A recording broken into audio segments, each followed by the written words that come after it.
Notre coach m'a dit que c'était moi le problème.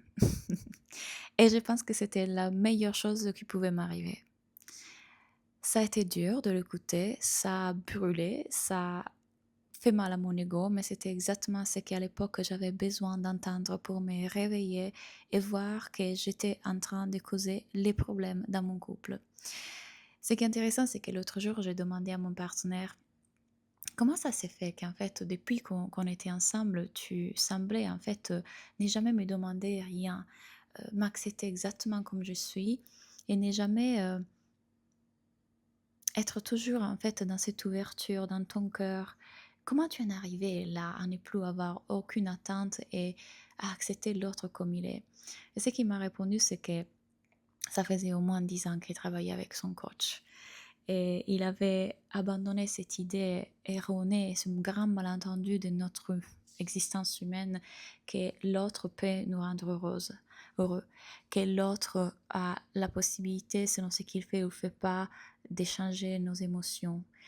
Euh, il a arrêté en fait d'attendre de l'extérieur et il a compris que ça c'était l'illusion en fait.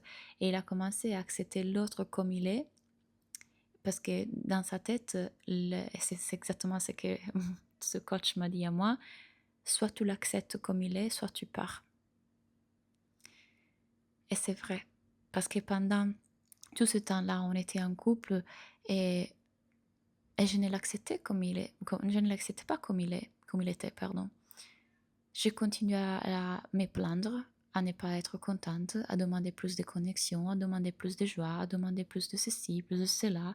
Et il y avait tout le temps un problème.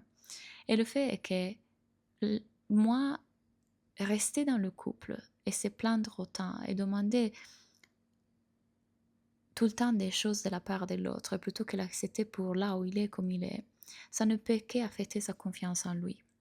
Et c'était exactement ce qui était en train de se passer dans mon couple.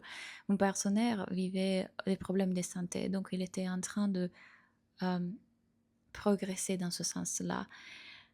Mais le fait est qu'entre-temps, je n'acceptais pas la situation comme elle était. Et ça causait que sa confiance en lui, à chaque fois que je me plaignais, était affectée en fait. Et donc, ça ne faisait qu'il se refermait encore plus en soi, il s'exprimait encore moins. Et toutes les choses que du coup j'ai demandé, il le faisait encore moins. Pas parce que c'était une revanche, mais parce que c'était encore plus difficile d'être vulnérable, de s'ouvrir, de communiquer quand tu te sens pas assez et pas aimé par qui tu es. Donc, ça a été vraiment un wake-up call, donc un réveil, cet appel avec ce coach qui m'a dit soit tu pars là et tu arrêtes de le ruiner, soit tu l'acceptes comme il est. Et je fais ouais, qu'est-ce que je fais? Pourquoi je continue à croire à cette illusion que je serais bien que quand lui va me donner ceci ou cela, plutôt que vivre la sensation qui émerge à ces moments-là et la purger et la transmuter. Parce qu'à ces moments-là, la seule chose qui est en train de se passer, c'est que je suis dans l'illusion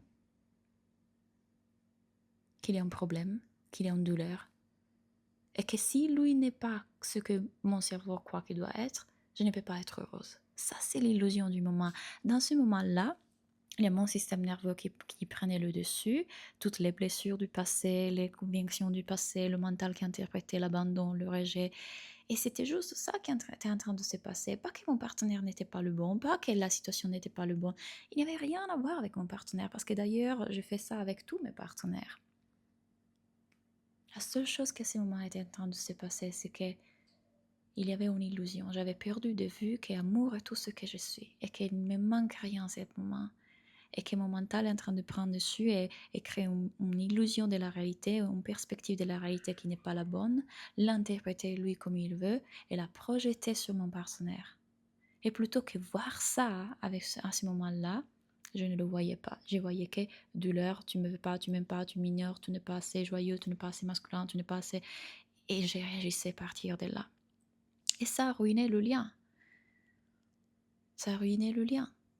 Et ça empêchait l'autre de se sentir libre d'être soi-même et d'exprimer son amour librement. Alors qu'est-ce que je fais une fois que j'ai pris cette claque et je me suis enfin réveillée? J'ai commencé à changer de focus. Le focus n'a plus été sur lui et la relation, parce que j'ai vu l'illusion. Il n'y a pas lui et la relation. Il y a un seul amour qu'on partage entre les deux. Il n'y a pas moi et toi, il y a un seul être qui vit cette expérience humaine sous différentes formes, sous deux différentes formes. Mais il y a un seul amour, celui qu'on partage. Mais ces notions ne sont pas restées au niveau intellectuel, elles ont commencé à descendre profondément dans mes cellules.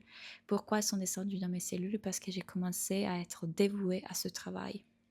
J'ai commencé à être dévouée à la réalisation de ma vraie nature, qui est amour.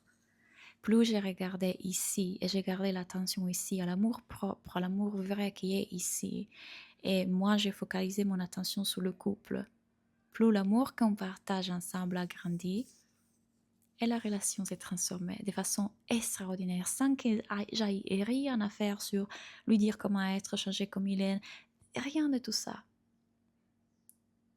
Juste en gardant l'attention sur le fait que je suis un être infini, complètement assez, qui ne manque de rien. Je suis la conscience, je suis l'amour, je suis Dieu, je suis le tout. Et toi aussi que tu m'écoutes, tu es la même essence.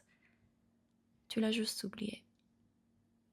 Parce qu'on l'oublie tous, parce qu'on vit dans une société qui nous fait croire qu'on est des moi petits finis et que l'amour doit venir de l'extérieur, que sinon on ne va pas survivre. Qu'on a des besoins et on a des émotions et l'autre doit répondre à ses besoins, à ses émotions. Je sais, ça semble si vrai. Et je t'invite à regarder tous mes vidéos YouTube pour continuer à approfondir le fait que ça aussi c'est un mensonge, ça aussi c'est une illusion. Qui est ce moi qui manque de quoi que ce soit? Es-tu ça? Es-tu le personnage que tu crois être?